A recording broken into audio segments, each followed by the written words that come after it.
Kajian kitab Al-Futuhat Al-Makkiyah yang sudah kita laksanakan beberapa tahun. Pada malam ini kita melanjutkan pembahasan pada Al-Juz'ur Rabi', juz yang keempat, Al-Faslul Awal, pada fasal awal, fil ma'arif, membahas tentang kemakrifatan. Di dalam membahas kemakrifatan ini, Syekh Ibnu Arabi pertama kali yang dibahas yaitu tentang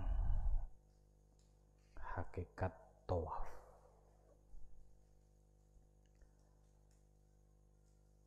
Sebagaimana dalam syair beliau, qultu inda tawafi kaifa atufu wa huwa andarkis sirrina makfufun. Menurut Ibnu Arabi bahwa orang-orang yang tawaf itu terbagi menjadi tiga. Yang pertama adalah makfufun, andarkis sirrina makfufun, orang yang tawaf tapi tidak menemukan rahasia-rahasia rohani pada saat tawaf, maka posisinya dia disebut makfufun, yaitu orang yang buta mata hatinya. Jadi, artinya dia tawaf dengan sebagaimana dalam panduan kitab fikih, tidak memahami substansi dan makna tawaf. Ini menurut Syekh Ibnu Arabi. Ada kelompok yang seperti ini. Apakah ini banyak? Ya, tentu kita bisa melihat bagi orang yang belum pernah mengkaji kitab-kitab Ibnu Arabi, ya belum terbuka tentang pemahaman hakikat tawaf atau memahami hakikat Ka'bah. Maka kebanyakan orang yang tawaf itu sebatas menjalani rukun daripada umroh atau haji. Yang penting sudah keliling 7 kali. Tapi makna di balik tawaf itu apa? Nah, ini yang jarang sekali para ulama menjelaskan. Nah, hal ini pernah saya sampaikan tahun 2019 ketika saya menjadi Amirul Hajj dalam kesempatan rapat evaluasi beserta Pak Menteri dan Pak Dubes dan juga Dirjen Haji. Itu saya sampaikan.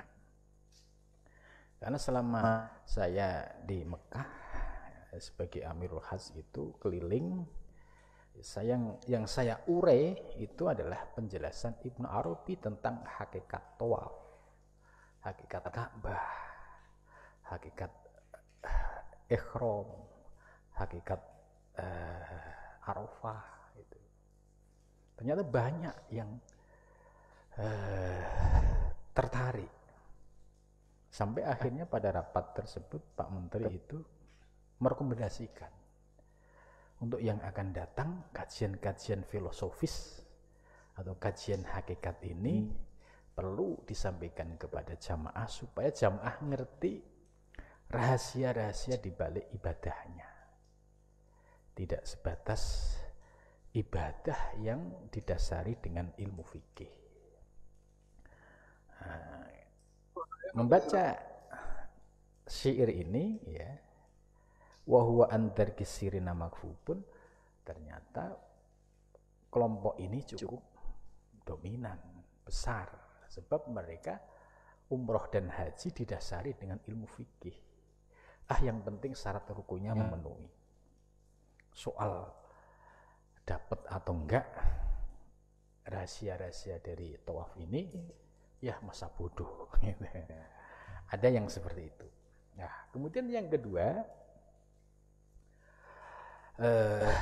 jalmatun ghairu aqilin harokati. Ini sebenarnya sudah saya baca, cuma ini saya urai sekilas supaya nanti masuk pada pembahasan yang akan dibahas malam ini itu bisa nyambung.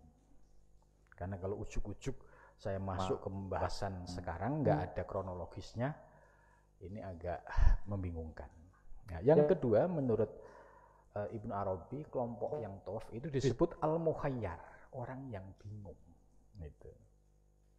Ini kok suruh muter-muter Ka'bah, ini ngapain? Gitu.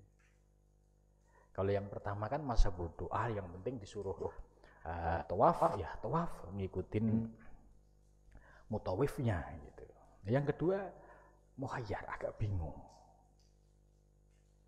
Nah, bingungnya ini bisa sampai pada tingkatan al-matluf, rusak. Ini ngapain sih kok pakai muter-muter segala gitu. Nah, kemudian yang ketiga ini menarik. Ungdur al-baita nuruhu yatala'la liqulubin tatahharat maksufun. Kelompok yang ketiga ini melihat Ka'bah Baitullah itu nampak sekali nurnya, ya, yatala'la itu mencorong, ya, liqulubin. Nah, liqulubin bagi hati, kulub itu jamaknya kolbin, hati. Berarti liqulubin bagi hati-hati. Hati yang mana? Yaitu hatinya orang-orang yang sudah bersih, hatinya orang-orang yang sudah jernih, gitu. Hatinya orang-orang yang pandangannya sudah tidak ada sesuatu selain Allah. Tadhuharut maksufun, itu tadhuharut, maka ya menjadi suci, ya. Ya, tadhuharut yang suci apa? Kulub, ya. Failnya kembali kepada kulub. Nah, posisi yang ketiga ini adalah maksufun, orang-orang yang tersingkap mata batinnya. Jadi dari penjelasan tiga nadhum ini, menurut Ibnu Arabi, ya, bahwa orang-orang yang sedang tawaf itu ada 3 tingkatan, ada 3 kualitas, yaitu makfufun, mukhayyarun, dan maksufun. Nah, penjelasan Ibnu Arabi ini menurut saya sangat mencerahkan.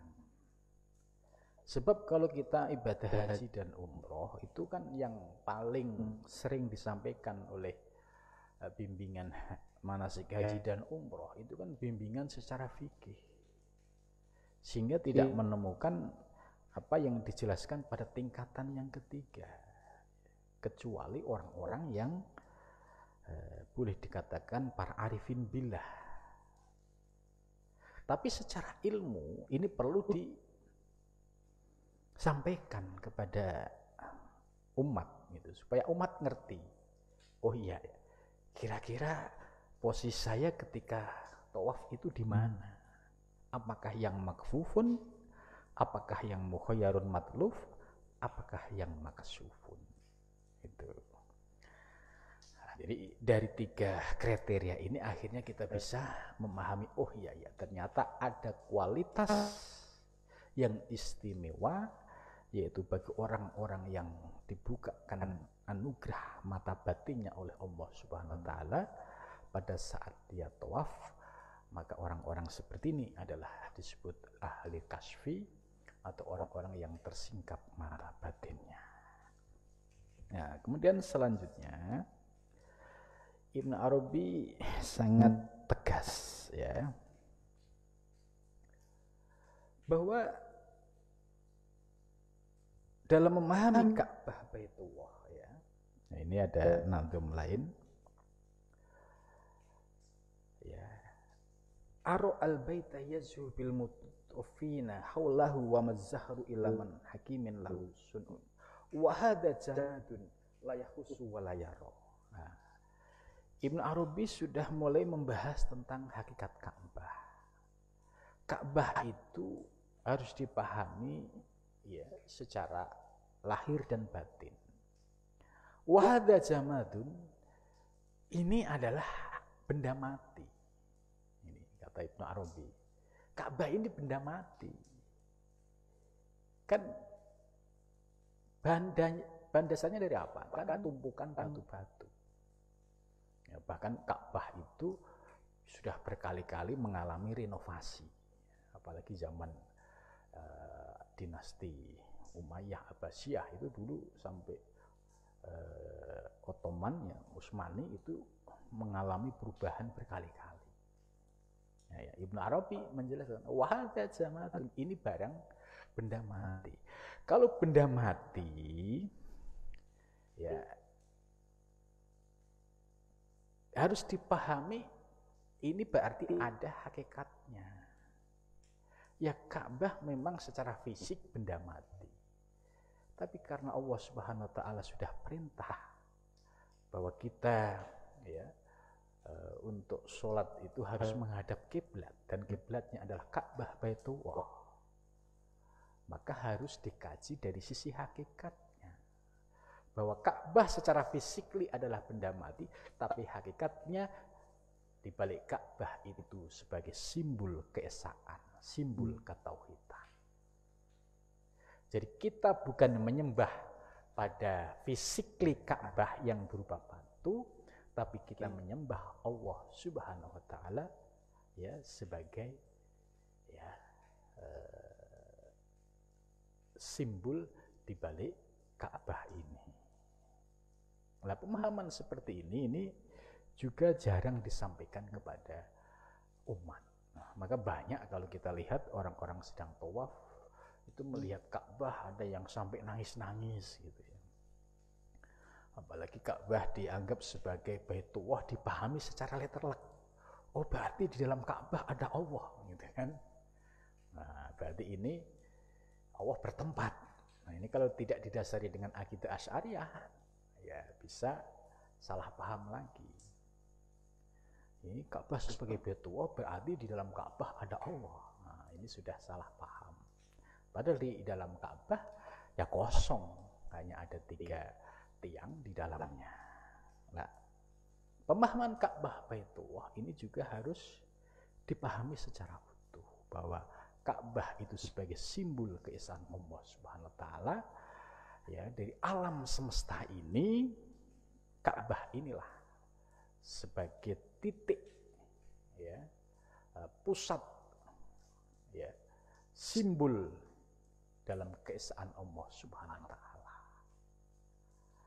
Nah, sedangkan Ibnu Arabi dalam penjelasan lain kalau Ka'bah sebagai ya simbol Baitullah di dalam diri kita ya, kalau di alam semesta itu disebut alam kabir, makrokosmos ya, makrokosmos itu alam semesta, itu Ka'bah itu sebagai titiknya. Nah, Ibnu Arabi mengajak kita untuk berpikir ke dalam diri kita. Dalam diri kita ini yang berupa jasad fisik ini ternyata ada bagian dari organ kita yang disebut sebagai Baitullah, yaitu qalbul mukmin Baitullah, hatinya orang yang mukmin itu sebagai Baitullah.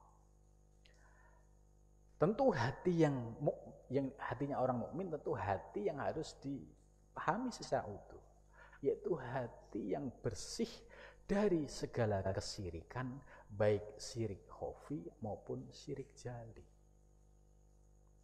Nah, bagaimana kalau orang yang hatinya dipenuhi dengan berhala-berhala duniawi, cinta terhadap pangkat, cinta terhadap harta, ya cinta terhadap materi. Nah, itu hatinya sudah dipenuhi dengan sampah-sampah dunia. Maka hati yang dipenuhi dengan sampah ini harus dibersihkan dulu. Dengan cara apa? Ya, melalui zikir nafi isbat la ilaha illallah. Jadi tidak ada Tuhan selain Allah. Ya, Tuhan itu sesuatu yang mendominasi dalam pikiran kita. Itu bisa menjadi Tuhan. Kecintaan kita terhadap pangkat yang berlebihan itu bisa menjadi Tuhan. Bahkan bisa mengalahkan segala-galanya. Nah, kecintaan terhadap material ini itu harus dinafikan. Harus ditundukkan, diruntuhkan bahwa tidak ada yang saya cintai kecuali Allah. Maka orang-orang ahli thariqah itu dengan zikir nafi isbat tujuannya adalah membersihkan hati dari kotoran-kotoran batiniyah, yaitu berupa hubbud dunia, kecintaan terhadap dunia, hubbul mah, cinta terhadap harta, hubbul jah, kecintaan terhadap derajat dan pangkat. Ini harus di la ilaha illallah. Jadi yang ada ma fi qalbi siwallah. Nah, kalau hati yang demikian itu baru layak sebagai baitullah. Ya. Termasuk Syekh Ali Jum'ah, ya, salah satu ulama besar di Kairo, Mesir. Beliau menjelaskan tentang qalbu mukmin baitullah. Hati orang mukmin itu ibarat baitullah. Ya, dengan cara apa supaya menjadi baitullah? Yaitu dengan cara istiqomah di dalam zikir. Maka orang yang ahli zikir akan nampak ekspresi, ya, dalam raut wajahnya itu akan nampak berseri-seri karena itu bias dari nur yang ada di dalam dirinya. Nah, kita bisa membedakan antara orang yang ahli zikir dengan orang yang tidak pernah zikir, itu pasti beda auranya. Saya baca makolahnya Syekh Ali Jum'ah ini, beliau menjelaskan bahwa hati seorang mukmin itu adalah rumah Allah, tapi dipenuhi dengan zikir. Maka ketika hatinya dipenuhi dengan zikir, akan muncul bias-bias di dalam wajahnya, nampak sebagai bias dari anwarul ilahiyah. Itu. Nah, jadi posisinya sudah semakin jelas, ya, tentang memahami hakikat Ka'bah. Nah, selanjutnya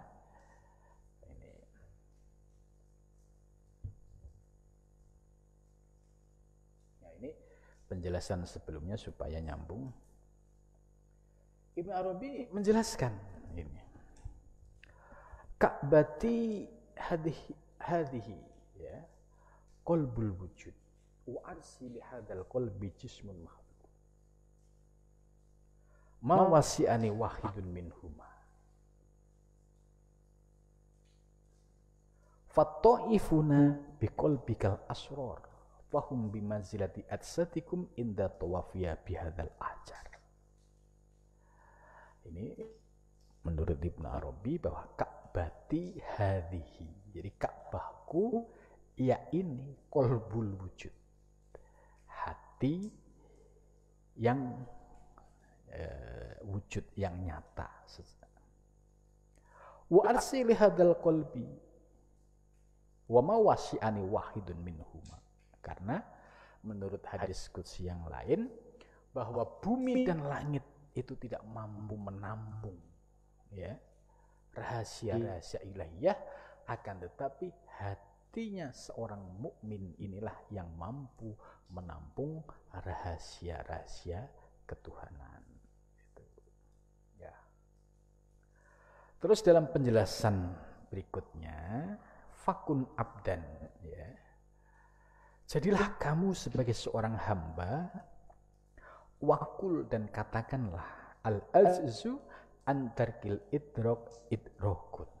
Ini kalimat makalah populer ya di dalam ilmu hakikat ini banyak dikutip oleh para ulama-ulama.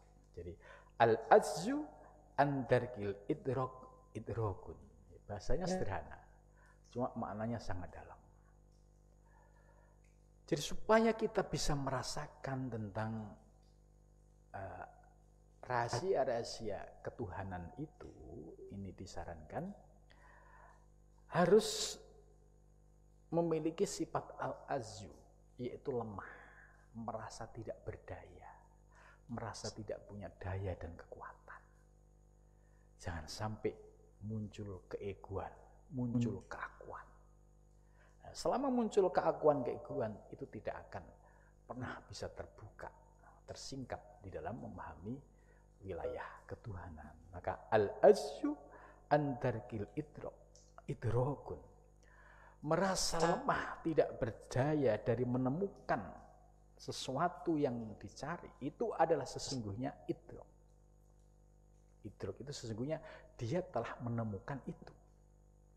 Maksudnya begini, kalau kita bisa beribadah dengan didasari la haula wala quwata illa billah, dalam ibadah apapun, apakah itu sholat, apakah itu umroh atau haji, didasari dengan la haula wala quwata illa billah, ya, merasa tidak punya daya dan kekuatan. Kemudian kita mengalir pada kehendak Allah, maka disitulah Allah akan mengalirkan limpahan-limpahan rahasia di dalam qalbul mu'min, di dalam hati seorang mukmin. Itu. Ya, begitu juga perjalanan menuju Allah. Ya, perjalanan menuju Allah tidak bisa dikejar dengan waktu, tidak bisa dikejar dengan target zikir, dan juga tidak bisa dikejar dengan ambisi. Selama masih punya target, punya ambisi, selama itu pula tidak akan pernah mencapai itu. Maka makalah ini penting. Al-azzu andarkil idrokun. Jadi lepaskan pikiran dan hati kita dari merasa mampu dalam beribadah. Hilangkan keakuan, hilangkan keegoan. Ya, mengalirlah pada iradah Allah, pada kudrah dan iradah Allah. Disitulah baru merasakan kenikmatan-kenikmatan rohani. Jadi bahasanya sederhana. Begitu juga dalam memahami ya kitab-kitab hakikat ini, ya, ini menjadi prinsip dasar. Kalau misalkan kita membaca kitab Al-Futuhat ini mengandalkan, ya, saya ini intelektual misalkan, saya ini bisa nahu sorob, gitu. Sayanya itu gede, itu mungkin teksnya bisa baca, tapi mengurai maknanya itu sulit. Nah, baru setelah merasakan al-azyu andakil idrokun. Tapi untuk menundukkan keakuan tadi yang merasa saya ini intelektual, saya ini doktor misalkan, saya ini kiai, gitu. Itu harus dinetralkan dulu. Gitu. Kalau itu bisa netral, bersandar diri, berserah diri kepada Allah, baru muncul, ya, istilahnya sumber-sumber ilmu hakikat ini akan mulai muncul, ya, menerangi akal kita, menerangi hati kita, menerangi jiwa kita. Itu. Ya. Kemudian, nah ini muqaddimah yang saya singkat ya supaya ada pemahaman untuk pada tahap berikutnya. Ma dzakartu, ya qala musannif, ma dzakartu li amron. Aku tidak pernah menyebutkan, ya, li kepadaku amron sesuatu. Illa ana bihi alimun. Kecuali aku telah mengetahui hal itu. Jadi ini Ibnu Arabi itu menyampaikan apa yang ditulis di dalam kitab ini, Al-Futuhat Al-Makkiyah ini, ya, terkait seluruh persoalan. Itu illa ana bi alimun, kecuali aku telah mengetahuinya. Dengan kata lain, aku telah mengetahui, merasakan dan melihat, menyaksikannya. Nah, di dalam kitab ini tidak sebatas membahas masalah teologi sufistik ya. Jadi teologi Asy'ariyah pun ada di sini. Ya, maka banyak sekali orang yang tidak mengakses kepada kitabnya Syekh Ibnu Arabi ini, kemudian menilai dengan semaunya sendiri gitu. Kan banyak orang yang menuduh ajaran Ibnu Arabi itu sesat, ajaran Al-Futuhat itu sesat. Dan sudah beberapa kali yang menyesatkan saya tanya, apakah Anda pernah membaca kitab Ibnu Arabi? Belum pernah.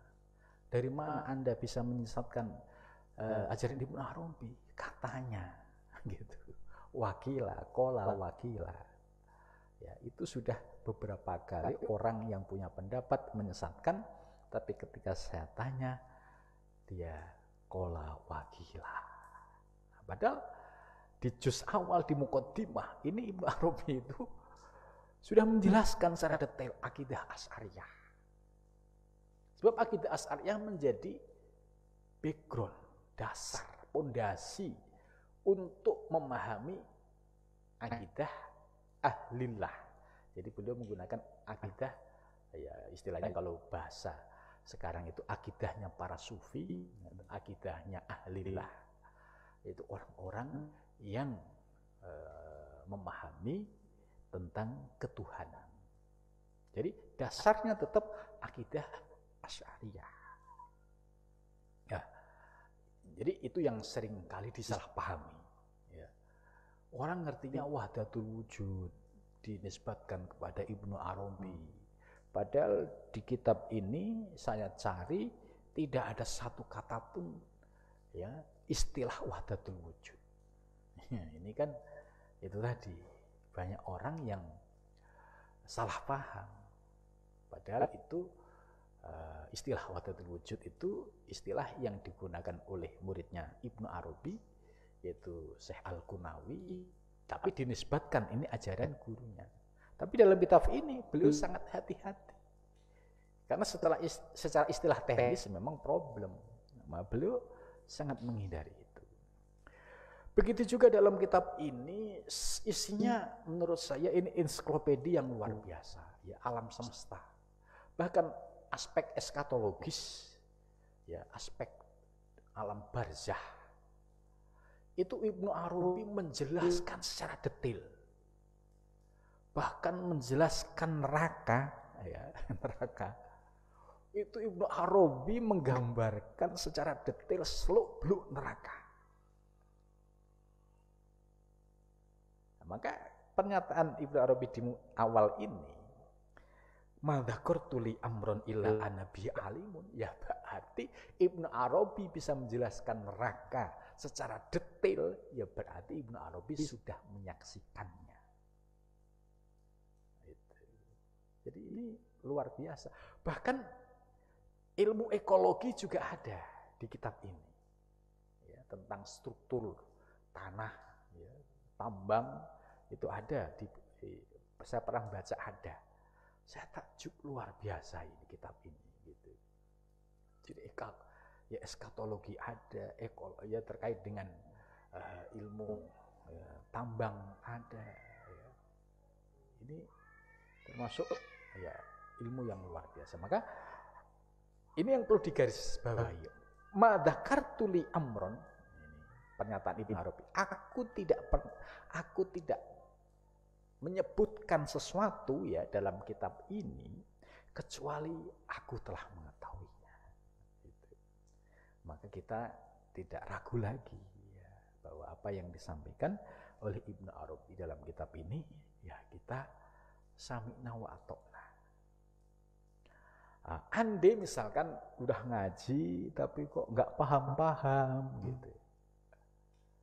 Ini oleh Syekh Abdul Karim Al-Jili dinasihati, diingatkan. Bagi orang-orang yang belum paham ketika mengkaji ilmu-ilmu hakikat, itu Syekh Abdul Karim Al-Jili mengingatkan, kalau belum paham, ya sudah, tidak apa-apa.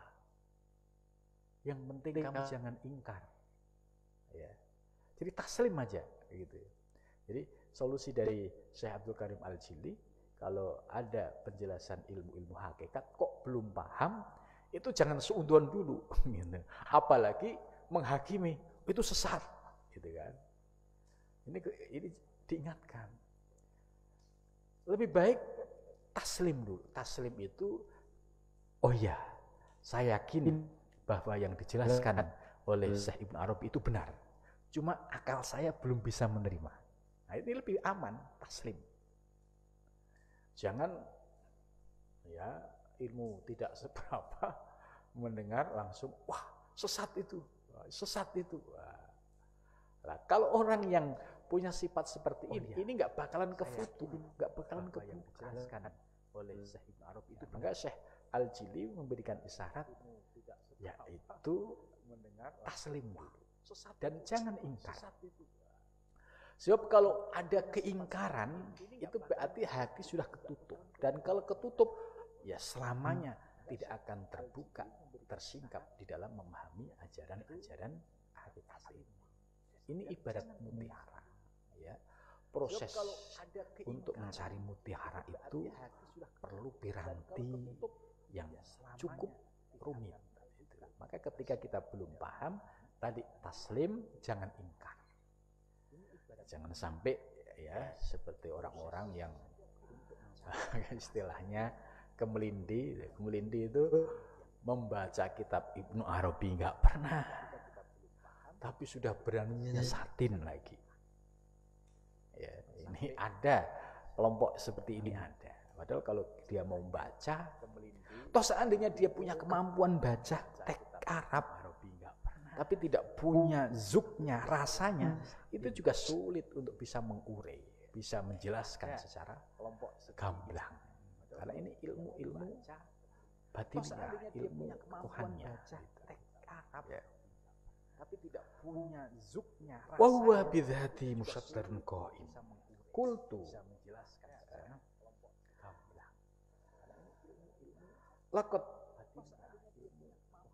sauqatni la tatul ilaika minka hatta ukhbirka anka. Faqalan am ayyuhal guru al-wari. Ya. Jadi penjelasan berikutnya bahwa Ibnu Arabi berkata bahwa aku sangat ingin sekali, rindu sekali ila tatallu, untuk menjelaskan ilaika kepadamu, minka darimu, hatta uhbiru angka, sehingga aku bisa memberikan kabar-kabar darimu. Faqala, maka menjawab, na'am, iya. Ayyuhal gharib, ayyuhal gharib, wahai orang-orang yang asing. Jadi orang-orang yang menjadi pengikut Ibnu Arabi, ya, ini termasuk kelompok yang gharib, kelompok yang asing. Karena jarang sekali orang yang bisa menerima ajaran-ajaran Ibnu Arabi. Ya, apalagi kalau latar belakangnya itu hanya fikih tok gitu. Maka di sini ayyuhal gharib, wahai orang-orang yang asing, tapi ada tambahan sifat al-warid. Al-warid itu orang-orang yang diberikan anugerah rohani. Jadi dia kelompok kecil tapi diberikan kefutuh rohanianya sehingga bisa menerima ajaran-ajaran ilmu hakikat. Ya. Wat-thalibu al-qasid, wat-thalibu dan santri dan murid ya. Al-qasid yang memiliki tujuan. Nah, siapa yang disebut at-thalib al-qasid? Yaitu ya para salikin, orang-orang yang hatinya sudah terpanggil, tergerak untuk menuju Allah. Orang yang sudah terpanggil hatinya untuk mengkaji ilmu-ilmu ya hakikat, karena syariatnya mungkin sudah dipelajari, dia ada kehampaan di dalam dirinya, sehingga ini kok ada yang kurang ya gitu. Akhirnya dia mencari, ketemulah ajaran-ajaran hakikat ya. Lah, ketika dia mulai belajar ilmu hakikat, terbukalah wawasan-wawasan rohani, wawasan perjalanan menuju Allah. Nah, kemudian ditambah dengan mengikuti thariqah ya, karena semua thariqah ini ya menjadi salah satu cara untuk wusul ilallah, untuk sampai kepada Allah. Makanya orang yang sudah belajar tasawuf itu akan bisa merasakan nikmatnya ilmu tasawuf kalau dipraktikkan melalui thariqah. Bagaimana kalau ada orang belajar tasawuf ya sebatas sebagai ilmu, ya nggak apa-apa, tapi dampaknya tentu beda. Kalau dia belajar ilmu tasawuf, apalagi ilmu hakikat, hatinya sebatas sebagai ilmu, ya hanya muter-muter di akal saja, ya ngawang-ngawang, tidak bisa membumi. Maka di dalam penjelasan sebelumnya Ibnu Arabi sudah menyampaikan, la yahsulu salik al-maqsud al-matlub, seorang salik tidak akan sampai, tidak akan bisa meraih atau mencapai apa yang dicari, apa yang menjadi tujuan. Tujuan salik adalah ilahi anta maksudi, yaitu wahai Tuhanku, engkaulah tujuanku. Berarti tujuannya untuk wusul ilallah. Nah, dia tidak akan sampai illa bisuluki thariq, kecuali dia melakukan suluk.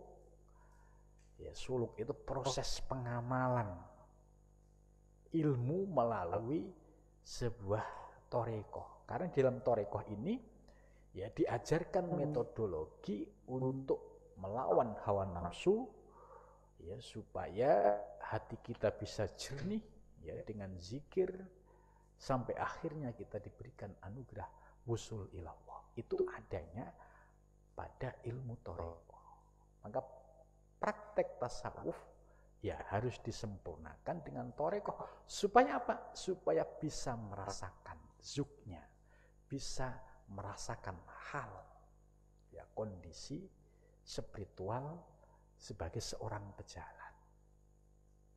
Tapi kalau ilmu tasawuf hanya sebatas dipelajari secara akal, ya tidak akan bisa turun ke dalam hati, apalagi turun menjadi zuk, menjadi rasa. Ya paling hanya di akal muter-muter, ini cara merakteknya gimana, gitu kan, meraba-raba, gitu. Tapi kalau seorang salik, ya dia akan merasakan bagaimana tahapan-tahapan perjalanan. Oh, itu yang saya rasakan. Oh, itu sudah saya rasakan. Itu akan dengan sendirinya itu akan muncul zuk itu. Maka ya harus paham betul itu. Jadi mengaji kitab Ibnu Arabi ini harus utuh ya, tidak sebatas hanya belajar wahdatul wujud itu yang dinisbatkan kepada Syekh Ibnu Arabi, kemudian seolah-olah itu sudah wusul ilallah. itu ya hayhata, jauh banget itu. Sementara Ibnu Arabi dalam maqalahnya jelas, la yahsulu salik al matluba illa bisuluki thariq. Gitu. Jadi kalau pengen bisa merasakan indahnya ajaran-ajaran Ibnu Arabi, ya selain kita memahami teori tasawufnya, juga dipraktekkan di dalam ilmu thariqah itu. Jadi watolib al-qasid, yaitu para salik yang sudah punya tujuan. Apa tujuan salik? Yaitu sering sebelum zikir thariqah itu kan, ilahi anta maksudi waridoka matlubi. Ini anta maksudi, engkau tujuanku, waridoka matlubi, ridhomu yang kucari. Atini mahabbataka, limpahkanlah mahabbah kasih sayangmu, wa ma'rifataka, dan kema'rifahan. Ya, kemudian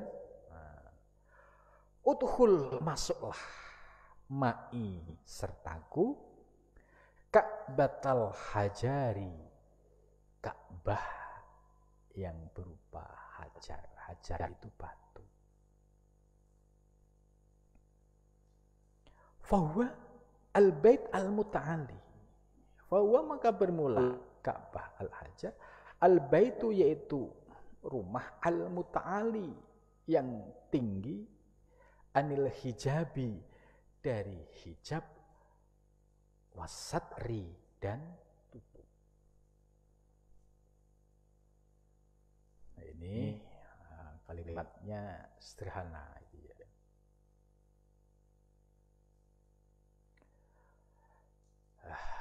Udkhul ma'i, ya, masuklah besertaku. Masuk kemana? Yaitu pada pemahaman Ka'bah secara substansi, ya, bukan sebatas Ka'bah secara fisik. Kalau Ka'bah secara fisik, ya tumpukan batu-batu. Tapi kalau Ka'bah secara substansi, ini sebagai al-baitul muta'ali, rumah bagi zat yang maha tinggi. Bagi orang yang sudah memperoleh anugerah, ya, pemahaman, ilmu, keyakinan, maka dia akan terlepas anil hijab, terlepas dari hijab, tirai-tirai. Jadi sudah tidak terhalang oleh pandangan yang physically lagi, karena sudah memahami hakikat pemiliknya. Wasatri, dan tutup. Nah, pandangan yang masih tertutup, terhijab, ya, di dalam melihat Ka'bah, ya sebatas, oh ya itu Ka'bah, ya, di dalamnya itu disebut Baitullah, rumah Allah, berarti Allah berdiam di dalam Ka'bah. Nah, ini problem lagi. Nah, orang-orang yang masih terhijab dan pandangannya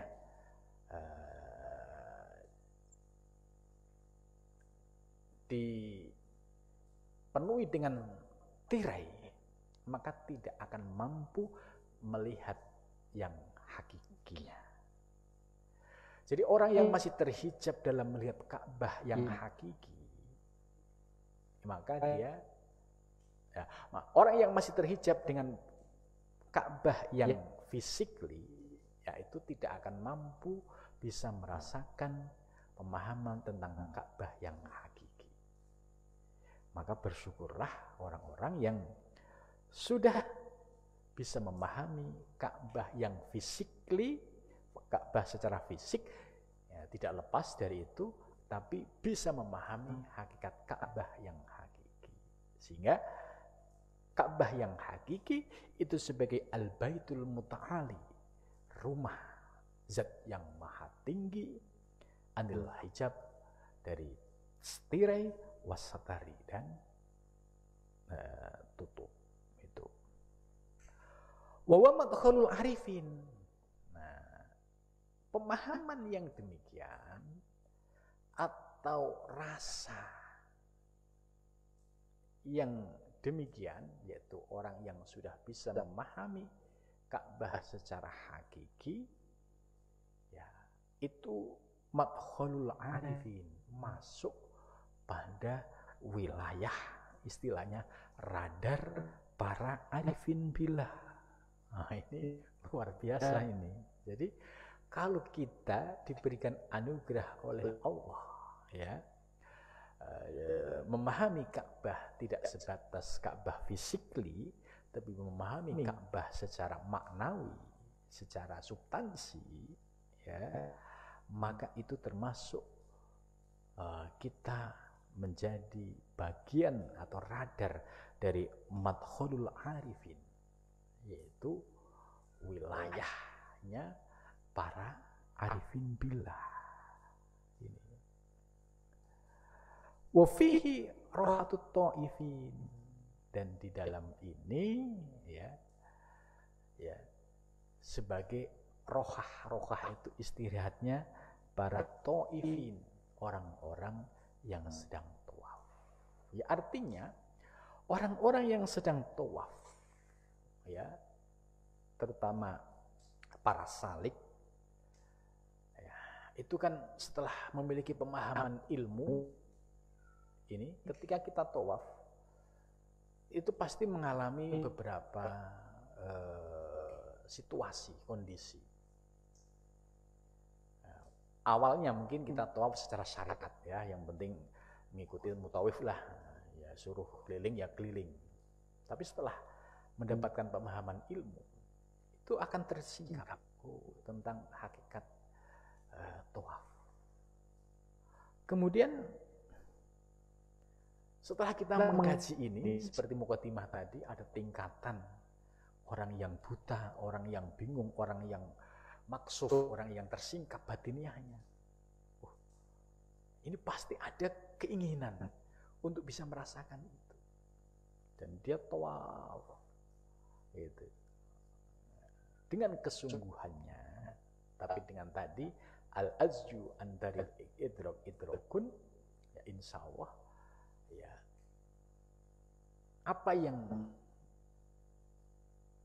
menjadi keinginan para ta'ifin, orang-orang yang tawaf, di dalam memahami hakikat tawaf ini, ya pasti akan bisa merasakan. Maka inilah disebut sebagai rohatut ta'ifin. Nah, jadi puncak puncak rasa yang dirasakan seorang yang sedang tawaf. Ya, maksudnya begini, kalau tawaf pertama, kok tawaf begini doang, nggak ada enak-enaknya, gitu kan? Ini batiniahnya.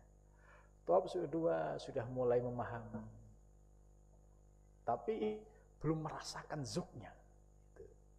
Baru pada tahap yang ketiga, ya, itu baru merasakan.